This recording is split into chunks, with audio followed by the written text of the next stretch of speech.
David, hey, congratulations being at WonderCon again. I mean, I've been coming to WonderCon for a long time, if not as a film executive, as a cosplayer. I mean, this is the place that I first did my Hound cosplay from Game of Thrones. Really? Yeah, with full makeup and all the wigs and stuff. It was so much fun. I know. I remember when you first introduced Legion M here at WonderCon or even Comic-Con, and you knew the business model is go straight to the fans, and this is where it's at. Well, you have to understand, the studios, I think, they treat everything from the standpoint of, they don't want to hear what the fans have to say. What they want to do is get the fans' money. That's the difference. Mm-hmm. And it's okay because they're a corporation. Their job is to maximize profits.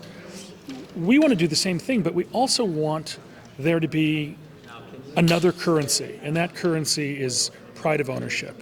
I mean, the people in Legion M, one, they help us identify what we should be pursuing, and by doing that, we know that we have their support.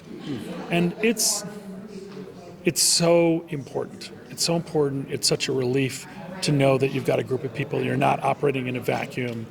I mean, the studios are, they have to be so quiet about everything. They don't even know whether what they're doing is going to, how people will react to it. And we get an advance jump on that. Now, how do you feel that the industry is in such a flux right now that people, bigger projects are being greenlit, smaller projects are dying off in the wayside. Even like Eli Roth is taking your business model and trying to create a horror studio. You noticed that? Yeah. Well, it's and Robert Rodriguez is doing that, and Skybound. I mean, we've actually talked with some of these people and told them about it. So it's a compliment that they understand that the lifeblood of this industry are the fans, are the people who love film and television. So I really want to do a panel with all those guys to talk about that. I think that would be super fun. That would be an awesome panel. Yeah, I think maybe a Hall H panel. Who knows? Right. Look for it in San Diego. But yeah, no, there's room for everybody to play. The studios are the best at making these huge pictures. Mm-hmm. I mean, you saw they just did the announcement for Doomsday. Yeah. And it feels like it's got 50 stars in it.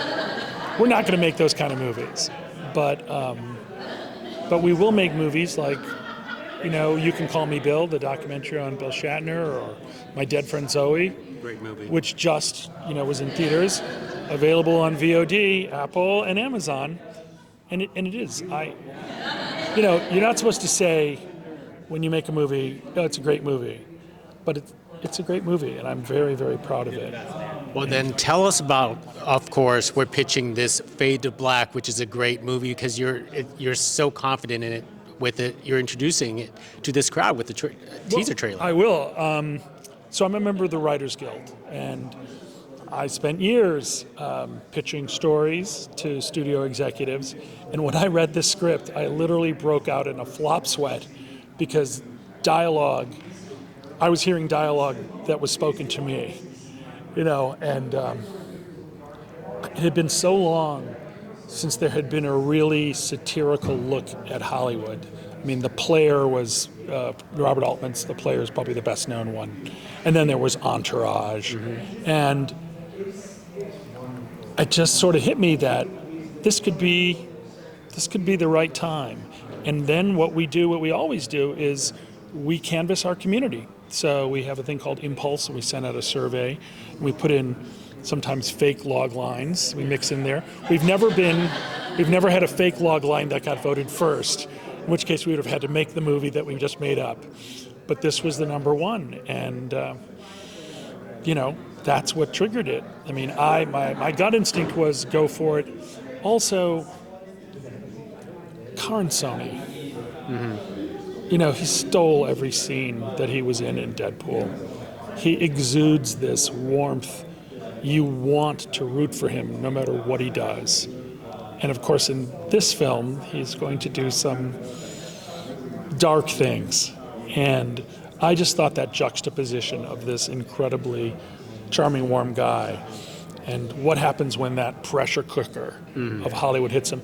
And it's universal. Everybody's, whether it's Hollywood or whether it's just in your office, there's always people who undercut you, who prevent you from showing, your talents. And I watched The Studio. It just came out. Seth Rogen's new show. It's hilarious. We're like the really dark little brother of The Studio. That's how I would describe Fade to Black. And it just hit me.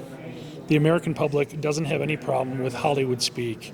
I think they're fascinated by, all of the minute details.